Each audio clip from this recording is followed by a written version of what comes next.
ولی مسجدوں کے بارے میں نہیں سوچتا. ہائے ہائے ہائے. ولی مسجدوں کے بارے میں کہ فلاں مسجد پہ بھی قبضہ کرنا ہے, فلاں مسجد پہ بھی قبضہ کرنا ہے, فلاں جگہ سے بھی پیسے آ جائیں, فلاں جگہ سے. ولی یہ نہیں سوچتا, ولی یہ نہیں سوچتا. مولوی مسجدوں پر قبضے کرتے ہیں, اللہ کے ولی دلوں پر قبضے کرتے ہیں. ہر مومن, بھائی یہ تو آپ نے سن رکھا ہے نا کہ بندہ مومن کا دل وہ اللہ کا عرش ہے. سنا بھائی بولا قلب المؤمن عرش اللہ. بندہ مومن کا جو دل ہے یہ کیا ہے؟ اللہ کا عرش ہے. عرش ہے, اللہ کا عرش ہے. تو پھر جب اللہ کا عرش ہے تو اللہ کا ولی اس عرش پر بیٹھتا ہے. اللہ کا ولی اس عرش پر بیٹھتا ہے, وہ لوگوں کے دلوں کو قبضہ کرتا ہے. جب کوئی عالم ہو, جب کوئی مولوی ہو, پوری زندگی تبلیغ کرتا ہے, کوئی چند لوگ مسلمان ہوتے ہیں, چند لوگ مسلمان ہوتے ہیں, کلمہ طیبہ پڑھتے ہیں, لیکن بھائی اگر ہند کا ولی ہو, کوئی ہند کا ولی ہو, کوئی معین الدین ہو, کوئی معین الدین ہو, بس نظریں نیچی کر کے بازار میں نکلے, 90 لاکھ لوگوں کو کلمہ پڑھا کے مسلمان کر دیتا ہے. 90 لاکھ لوگوں کو کلمہ پڑھا کے مسلمان کر دیتا ہے.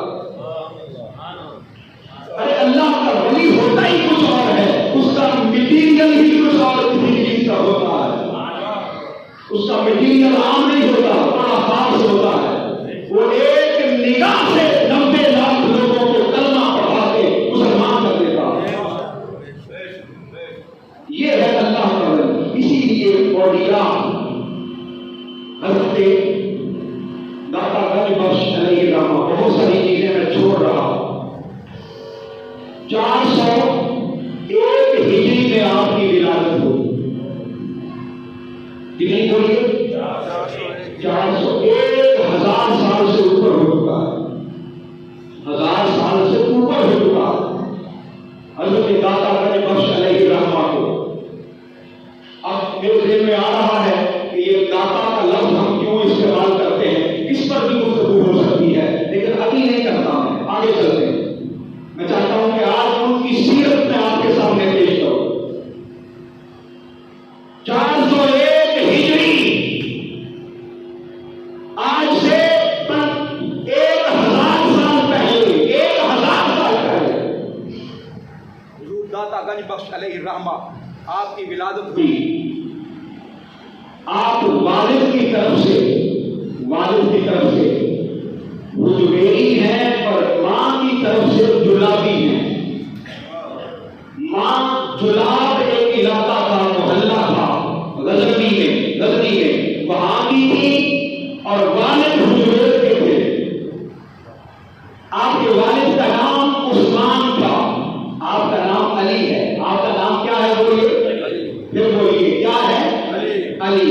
والد کا نام عثمان تھا اور دادا کا نام پھر علی تھا. علی بن عثمان بن علی. اچھا, آپ کو تھوڑا اندازہ دلوانے کے لیے حضور سیدنا غوث پاک رضی اللہ تعالیٰ عنہ, جو سلسلہ قادریہ کے بڑے عظیم بلکہ سرخیل ہیں, گیارہویں والے پیر, آپ حضور داتا صاحب سے 70 سال بعد میں پیدا ہوئے. کتنے سال؟ 70 سال. جو چشتیوں کے سردار ہیں, چشتیوں کے سردار حضرت خواجہ معین الدین چشتی اجمیری, آپ حضور داتا صاحب سے 139 سال بعد میں پیدا ہوئے. کتنے بولے؟ 139 سال. ایک قادری ہو گئے, ایک چشتی ہو گئے,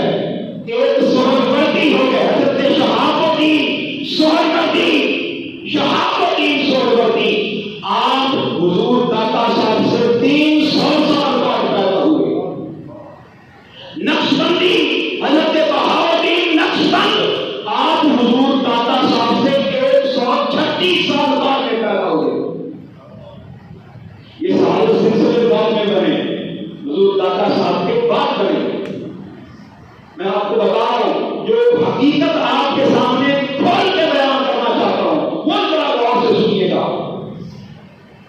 آپ نے تھوڑی سی عمر میں علوم دینیا کو سیکھ لیا, عالم تھے دین کے, اور آپ نے جب کتاب لکھی کشف المحجوب, کون سی کتاب لکھی؟ کشف المحجوب. جب کتاب لکھی تو حضرت داتا صاحب نے کشف المحجوب کا مطلب یہ ہے دلوں پر پڑے ہوئے پردوں کو ہٹا دینے والی کتاب. میں وہ جو بات بیان کر رہا تھا نا کہ ولایت کیا ہے, ولایت یہ اندر کے امراض کا علاج ہے. یہ اندر کی باطنی امراض کا کیا بولیے, یہ حسد کیسے پیدا ہوتا ہے, یہ بغض کیسے پیدا ہوتا ہے, یہ کینہ کیسے پیدا ہوتا ہے, یہ دوسروں کی دشمنی کیسے پیدا ہوتی ہے, یہ طبیعتوں میں تنگی کیسے آتی ہے, یہ ساری امراض. انسان جھوٹ کیسے بولتا ہے, کذب کیسے بولتا ہے, کذاب کیسے کرتا ہے, یہ دلوں کی بیماریاں کیا ہیں, یہ ساری چیزیں حضور داتا صاحب نے کشف المحجوب میں لکھ دی. اور فرمایا جس شخص کو پیر نہ ملتا ہو, جس شخص کو پیر نہیں ملتا, جس شخص کو پیر نہیں ملتا, فرمایا وہ میری کتاب کشف المحجوب پڑھ لے, وہ اس کو انگلی سے پکڑ کر خدا سے ملا دے گی, انگلی سے پکڑے گی اور مولا سے ملا دے گی. تو جب آپ کی عمر بڑی ہوئی تو دل میں خواہش پیدا ہوئی کہ میں کسی کا مرید ہو جاؤں, کسی کا کیا ہو جاؤں, مرید ہو جاؤں. تو یہاں ایک بات اور طے ہو گئی, وہ یہ کہ یہ پیری مریدی کوئی آج کے دنوں کی بات نہیں ہے. کسی کے ذہن میں یہ سوال آئے کہ یہ آج مسئلہ بنا ہے کہ لوگ پیر ہوتے ہیں اور مرید ہوتے ہیں. نہیں, میں 1000 سال پہلے کی بات بتا رہا ہوں, 1000 سے بھی بلکہ 1100 سال پہلے کی بات ہے تقریباً, کہ حضور داتا صاحب رحمۃ اللہ علیہ اپنی کتاب کشف المحجوب میں لکھتے ہیں کہ جب مجھے ہوش آئی تو دل میں خیال آیا کہ اب کسی کا مرید ہو جانا چاہیے. میں اس ہستی کی بات کر رہا ہوں کہ جن کے بارے میں حضور سیدنا غوث پاک نے بیان فرمایا کہ اگر مجھے علی بن عثمان الحجویری کا زمانہ مل جاتا تو میں غوث پاک ان کے ہاتھ پر بیعت کر لیتا. میں اس داتا علی حجویری کی بات کر رہا ہوں. فرماتے میں نے سوچا کہ اب کسی کا مرید ہو جاؤں, پھر مجھے معلوم ہوا کہ ایک نیک ہستی ہے, بادشاہ ہستی ہیں, جن کا نام ہے ابو الفضل حسن بن علی الخضری. یہ حضور داتا صاحب کے شیخ ہیں, پیر ہیں. کہتے میں ان کے قریب گیا, ان کے پاس گیا, انہوں نے کہا بیٹا تمہیں میرے ساتھ کچھ دن رہنا پڑے گا, میرے ساتھ کچھ دن رہنا پڑے گا. میں چل پڑا. کہتے ہیں رستے میں جا رہے تھے, بڑی عجیب بات ہے, بڑی عجیب بات. میں ولایت کا آغاز بتا رہا ہوں کہ آغاز کیا ہے. یہ باتیں لوگوں کو بتائی نہیں جاتی, کرامات سنائی جاتی ہیں. علم نہیں بتایا جاتا, کرامات بتائی جاتی ہیں, وظیفے بتائے جاتے ہیں. اور تصوف کسی وظیفے کا نام نہیں ہے, تصوف عملی مشق کا نام ہے, مشق کا نام ہے, ریاست کا نام ہے, اور محبوب کے ساتھ تعلق بنانے کا نام ہے. فرماتے میں نے اپنے شہر کے ساتھ چلنا شروع کر دیا. رستے میں جا رہے تھے کہ اچانک بارش شروع ہو گئی. کیا شروع ہو گئی؟ بارش شروع ہو گئی. تو 200-300 لوگ تھے. بارش بڑی چھوٹی شدید تیز بارش. ہم بھیگ گئے. کہتے رستہ بھی کیچڑ والا تھا, مٹی والا تھا. گرد کیچڑ اڑ کے ہمارے کپڑوں پر پڑ رہا تھا. کپڑے ہمارے بھیگ گئے. لیکن میرے شیخ ابو الفضل حسن خضری آپ کے جسم پاک پر اور کپڑوں پر پانی کا ایک قطرہ بھی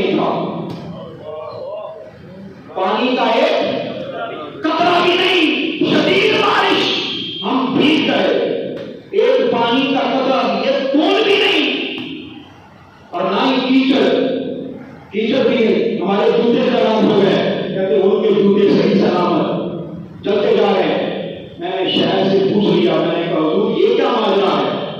ہم سب ٹھیک ہے، آپ نہیں ٹھیک رہے، ہم سب ٹیچر میں لت پت ہو گئے، آپ لت پت نہیں ہوئے۔ یہ جملہ سنانے کے لیے میں نے ساری بات عرض کی ہے، ساری بات عرض کی ہے۔ آپ نے فرمایا آپ کے شیخ نے، شیخ ابو الفضل خطری نے تو جملہ کہا، وہ جملہ آپ تک پہنچانا چاہتا ہوں۔ فرمایا لے بیٹے، اے علی بن عثمان سنو، جو اللہ کی خاطر مٹی ہو جاتا ہے، جو اللہ کی خاطر مٹی ہو جاتا ہے، یہ دنیا کی مٹی اس کا کچھ نہیں بگاڑ ہوتی۔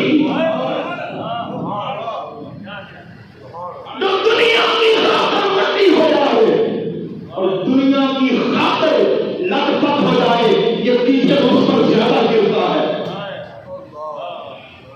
یہ وہ جملہ ہے لوگوں جو اپنے سینوں میں بچھا ہو، کسی کی خاطر مٹی نہ ہوا کرو، اللہ کی خاطر مٹی ہوا کرو، کسی کے سامنے نہ جھکا کرو، اللہ کے سامنے جھکا کرو، کسی کے سامنے زمین نیاز نہ جھکایا کرو، اللہ کے سامنے جھکایا کرو، دنیا میں کسی سے نہ ڈرا کرو، اللہ سے ڈرا کرو۔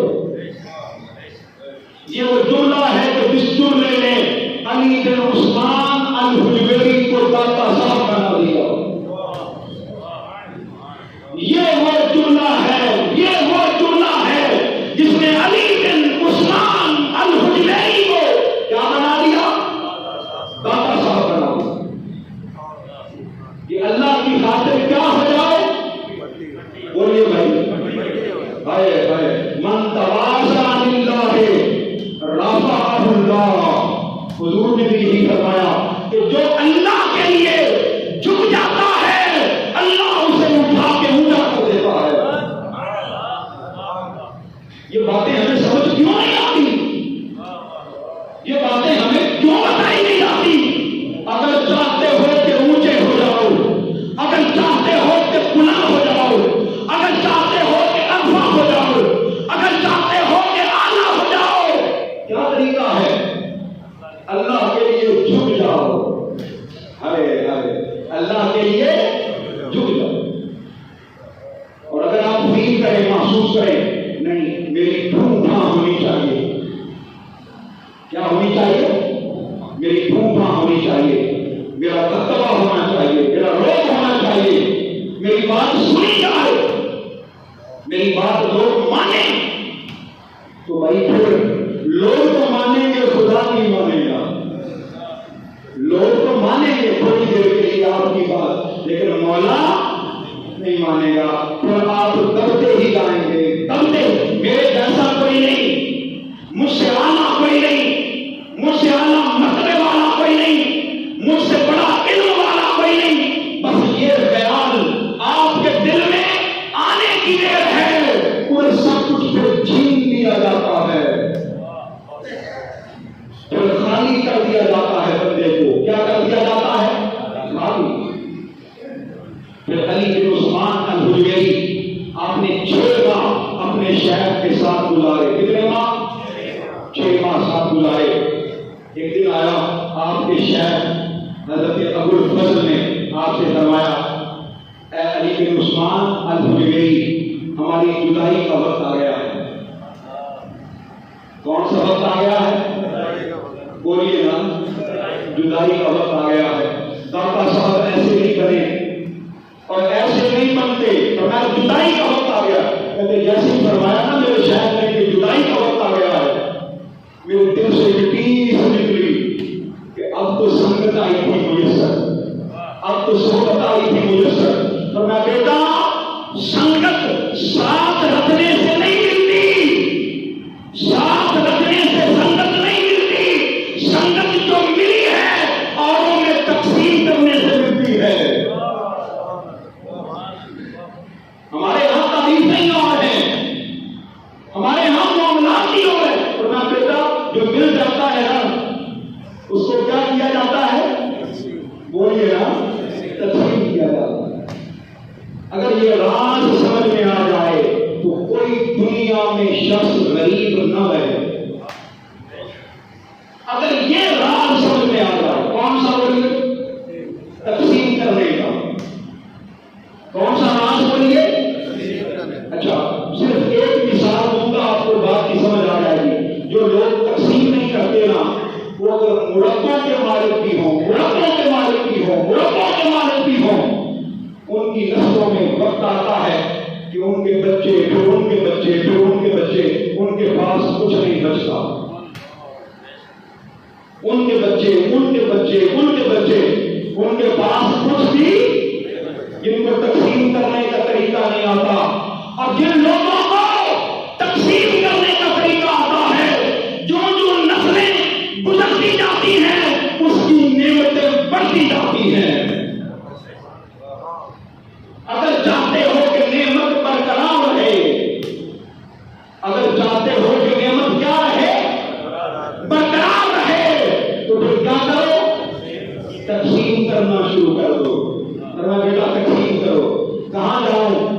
فرمایا ہندوستان کا ایک شہر ہے، ایک علاقہ ہے جس کا نام ہے لاہور، وہاں چلے جاؤ. ہم نے آپ کی ڈیوٹی لگا دی ہے. حضرت شیخ داتا صاحب نے فوراً عرض کیا کہ حضور وہاں تو میرا ایک پیر بھائی پہلے سے موجود ہے، میرا حسین زنجانی. کیا نام تھا وہ؟ میرا حسین. فرمایا میرا تو وہاں پہلے پیر بھائی موجود ہے، اس کی ڈیوٹی لگی ہوئی ہے. فرمایا نہیں، جو ہم آرڈر کر رہے ہیں، جو ہم بتا رہے ہیں، اس کے اندر راز ہے. جاؤ تو صحیح. آپ چل پڑے، شیخ کا حکم سن کر، مرشد کا حکم سن کر چل پڑے. جب لاہور کا دروازہ اندر داخل ہو رہے تھے، ادھر سے جنازہ باہر کی جانب جا رہا تھا. جنازہ باہر کی جانب جا رہا تھا. آپ رک گئے، پوچھا بھائی جنازہ کس کا ہے؟ جنازہ کس کا ہے؟ بتانے والے نے بتایا کہ یہ جنازہ میرا حسین زنجانی کا ہے. اچھا ایک جملہ اور سنو. فرمایا میرا حسین زنجانی نے مرنے سے پہلے ایک جملہ کہا تھا. فرمایا جب میرا جنازہ اس دروازے سے باہر جا رہا ہو تو جو کوئی اندر آ رہا ہو اس سے کہنا کہ میرا جنازہ پڑھائے. ہائے ہائے، ارے ادھر سے بھیجنے والوں کو بھی پتا تھا، ادھر سے بھیجنے والوں کو بھی پتا تھا. لوگ کہتے ہیں حضور کو نہیں پتا. لوگ یہ کہتے ہیں کہ حضور کو نہیں پتا. ارے اپنے عقیدے درست کر لو. اللہ پاک اگر یہ علم دینا چاہے تو اپنے ولیوں کو بھی عطا کر دیتا ہے. ولیوں کو بھی عطا کر دیتا ہے. یہ علم دینا چاہے تو ڈیوٹی کو بھی عطا فرما دیتا ہے. کس کو بولیے؟ ڈیوٹی میں پہلے نہیں بتا دیا تھا کہ لشکر آنے والا ہے. بتائیے نا، بولیے.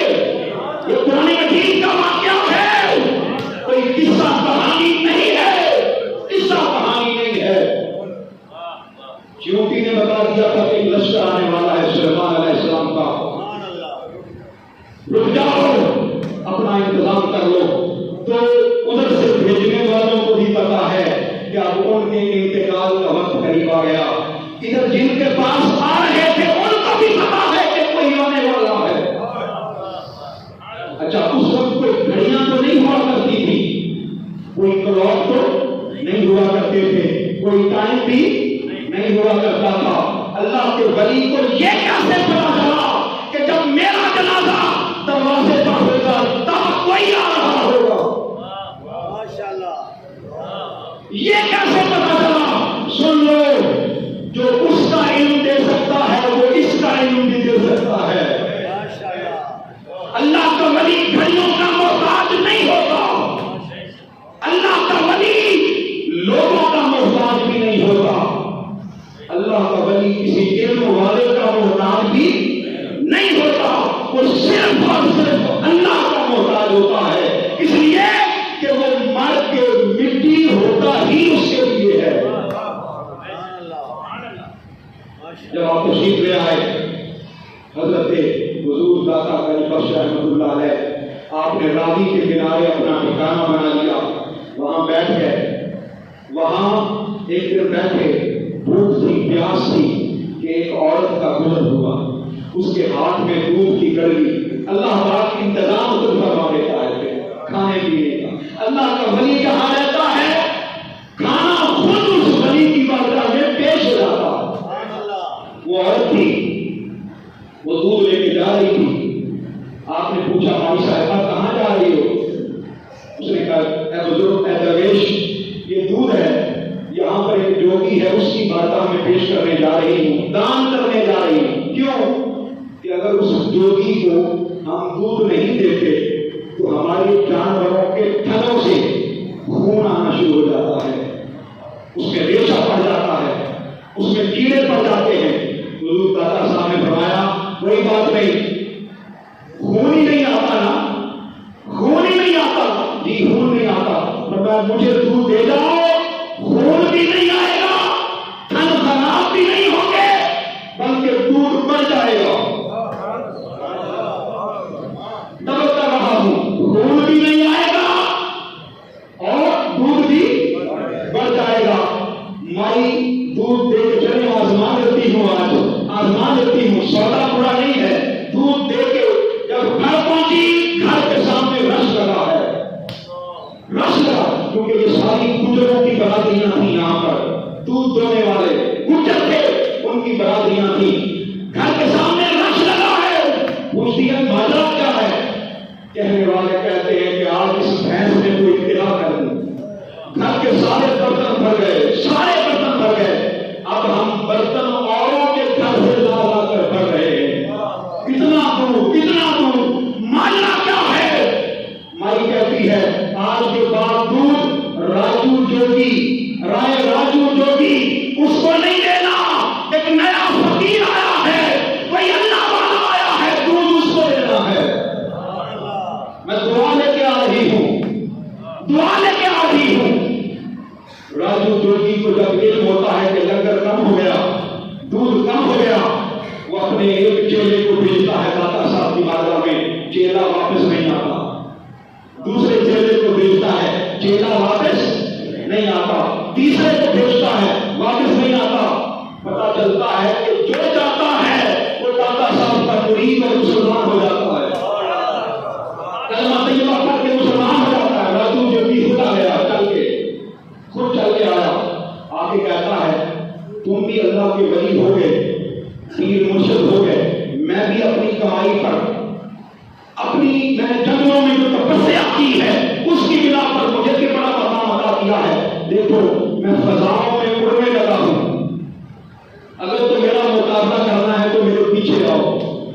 میں فضاؤں میں کیا کرنے لگا ہوں؟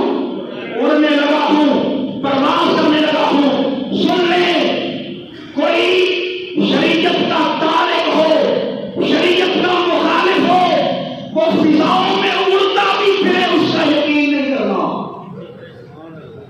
کوئی شریعت کا مخالف ہو، نماز نہ پڑھتا ہو، دین پر عمل نہ کرتا ہو، وہ ہواؤں میں اڑتا بھی پھرے، اس کا یقین نہیں کرنا۔ اس نے کہا میں اڑنے لگا ہوں، اگر تم میرے مقابلہ کر سکتے ہو تو پیچھے آؤ۔ حضور داتا صاحب نے کہا جس طرح تم اڑتے ہو اس طرح تو میری جوتی بھی اڑتی ہے۔ وہ جو لکڑی کی کھلائیں پہنی ہوئی تھی نا داتا صاحب نے، وہ اڑا، بلند ہوا، آپ نے اپنی کھلاؤں کو حکم دیا، جو لکڑی کی جوتی تھی اس کو حکم دیا کہ جاؤ اس بدبخت جوتی کو نیچے اتار کے لاؤ۔ وہ جوتیاں اڑی اور اڑ کر اس کے سر سے بلند ہوئی، جب پٹاخ پٹاخ کی آواز آئی وہ نیچے آیا، آپ کے قدموں میں گر گیا۔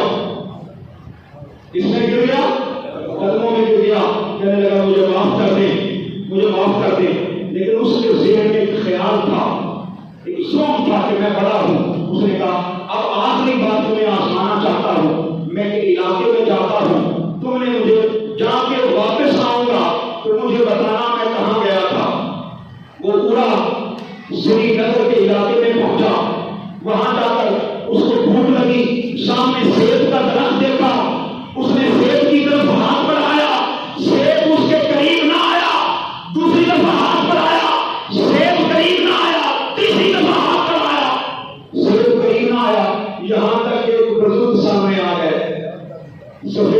سفید لباس والے بزرگ سامنے آئے، سیب کو توڑا، توڑ کے آدھا کاٹا، کاٹ کے آدھا سیب اس جوگی کو دیا، رائے جوگی کو دیا، دے کر اس سے کہا کہ اس کو کھا لو، تمہاری بھوک بھی ختم ہو جائے گی، تمہاری پیاس بھی ختم ہو جائے گی۔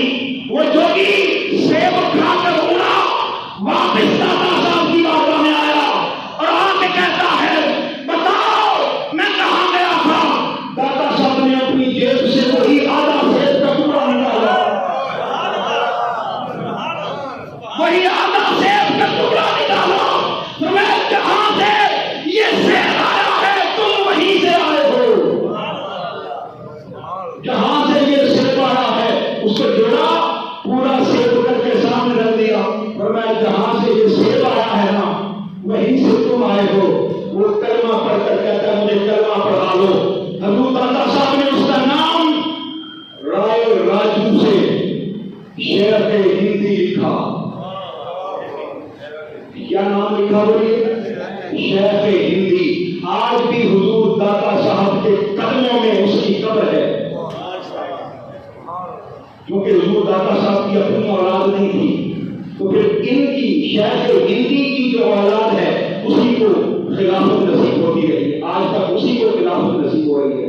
تو شیخ ہندی، اور اگلی بات یہ جو داتا صاحب کے گرد کی جتنی دکانیں ہیں، یہ لنگر والی، یہ ہار والی، جتنی دکانیں ہیں، کاروبار جو چل رہا ہے، یہ ساری کی ساری شیخ ہندی کی اولاد ہے، یہ آپ کی نسل ہے۔ اور پھر اگلی بات جو بڑی عجیب ہے، شیخ ہندی یہ وہ ہستی ہیں، یہ وہ بزرگ ہیں، حضور داتا صاحب نے فرمایا لوگوں میرا مقام تو بڑا بڑا ہے، کوئی سمجھ نہیں سکتا، میرے شیخ ہندی کی بارگاہ میں جو آ جائے گا اللہ پاک اس کو بھی گلاؤ عطا فرما دے گا۔ اور پھر وہ گجر برادری سلام ہو تمہیں بھی، تم آج تک استقامت کے ساتھ اس پر قائم ہو۔ حضور داتا صاحب کے اس پر دودھ کی سبیل لگتی ہے، پتا ہے نا آپ کو، دودھ کی سبیل، خالص دودھ، یہ وہی ساری گجر برادری ہے جو دودھ آج بھی حضور داتا صاحب کی بارگاہ میں پیش کرتے ہیں۔ اور ان کا میرا ایک رابطہ ہوا گجر برادری کے دوست سے جو دودھ لے کے جاتے ہیں، وہ کہتے ہیں 3 دن دودھ ہم اپنے اوپر حرام کر لیتے ہیں، 3 دن ہم دودھ اپنے اوپر حرام کر لیتے ہیں، نہیں پیتے خود، خالص دودھ داتا صاحب کی بارگاہ میں پیش کرتے ہیں۔ میں نے کہا وجہ کیا ہے؟ اس نے کہا جب ہم ایک بار دودھ داتا صاحب کی بارگاہ میں پیش کر دیتے ہیں، سارا سال ہمارے جانور بیمار نہیں ہوتے، ہمارے جانور بیمار نہیں ہوتے۔ حضور داتا صاحب رحمۃ اللہ علیہ، آخری بات کرتا ہوں، گفتگو ختم کر دوں گا۔ آپ نے آپ کو ہی سب سے پہلے مسجد بنائی، کیا بنائی بولیے؟ پھر بولیے۔ آقا علیہ السلام مدینہ پاک تشریف لائے، سب سے پہلے کیا بنائی؟ بس اتنا سبق دینا چاہوں گا کہ مسجد سے تعلق اپنا پکا کر دو، مسجد کی خدمت کیا کرو۔ جس طرح اپنے گھر کے بارے میں سوچتے ہو نا، کیا بولیے؟ اپنے گھر کے بارے میں سوچتے ہو کہ میرے گھر میں یہ چیز بھی خراب ہو گئی، یہ بھی خراب ہو گئی، یہ ٹھیک کروانی ہے، خرچہ اتنا بڑھ گیا۔ سن لو، حضور داتا صاحب نے آپ کے سب سے پہلے مسجد بنائی، اپنی مسجدوں کا خیال کرو۔ مسجد تو بنا دی، لیکن سب سے پہلے اعتراض کس نے کیا؟ کوئی مولویوں نے۔ یہ بات ہمیشہ سے نشید رکھیں، حضور غوث پاک نے جب اپنی ولایت کا اعلان کیا، سب سے پہلے اعتراض کرنے والے مولوی، کیونکہ مذہبی طبقے کے اندر حسد ذرا زیادہ ہوتا ہے۔ میں یہ اصلاح کی بات کر رہا ہوں، کس کی بولیے؟ اصلاح کی۔ مذہبی طبقہ جو قرآن پڑھتا ہے، حدیث پڑھتا ہے، نہ جانے کیوں حسد ان کے اندر پیدا ہوتا ہے۔ سب سے بڑا جہاد یہ ہے کہ اس حسد کے پودے کو اپنے دل سے نکالو۔ انہوں نے آگے اعتراض کیا، انہوں نے کہا جی داتا صاحب نے علی بن عثمان نے مسجد کو بنا دی ہے، لیکن مسجد کا رخ ٹھیک نہیں ہے، یہ قبلہ سے پھرا ہوا ہے۔ حضور داتا صاحب نے اعلان کر دیا بھائی آج عصر کی نماز سارے میرے پیچھے پڑے، جس جس کو اعتراض ہے میں ان کے اعتراض کا جواب دوں گا۔ قیام شروع ہوا، اللہ اکبر کہہ کر داتا صاحب کے پیچھے کھڑے ہو گئے سارے مولوی۔ کئی اس وقت بھی کہہ رہے تھے ہماری نماز ہونی نہیں ہے، کئی اس وقت بھی کہہ رہے تھے ہماری نماز ہونی، میری تو ہو جاتی ہے، ہر کسی کے پیچھے ہو جاتی ہے۔ واللہ اللہ اور اس کے رسول کو حاضر ناظر اور گواہ بنا کر کہہ رہا ہوں، ہمارا کوئی شدید مخالف کیا جائے میں اس کے پیچھے نماز پڑھ لیتا ہوں، اور آپ بھی ایسا کیا کریں، آپ بھی ایسا کیا کریں۔ پھر نماز پڑھنی کس کی ہے؟ تو بندوں سے کیا غرض، بندوں سے کیا غرض؟ انہوں نے پیچھے نماز پڑھی، اللہ اکبر۔ اب ان کا دھیان کہیں اور تھا۔ جب آپ رکوع میں گئے، رکوع کے بعد سمی اللہ لمن حمیدہ کہہ کر کھڑے ہوئے، سامنے جب آنکھ اٹھی، آنکھوں کے سامنے خانہ کعبہ نظر آ گیا، آنکھوں کے سامنے، اس لیے کہ اللہ کا ولی مسئلے نہیں سمجھاتا۔ جہاں سے میں نے گفتگو شروع کی وہیں ختم کر رہا ہوں، اللہ کا ولی مسئلے، بولیے پھر بولیے جملہ، اللہ کا ولی مسئلے نہیں سمجھاتا، اللہ کا ولی سامنے آنکھوں سے دکھا دیتا ہے۔ اللہ کا ولی شریعت نہیں سمجھاتا، شریعت واجب سے گلا دیتا ہے۔ وما علینا الا البلاغ المبین۔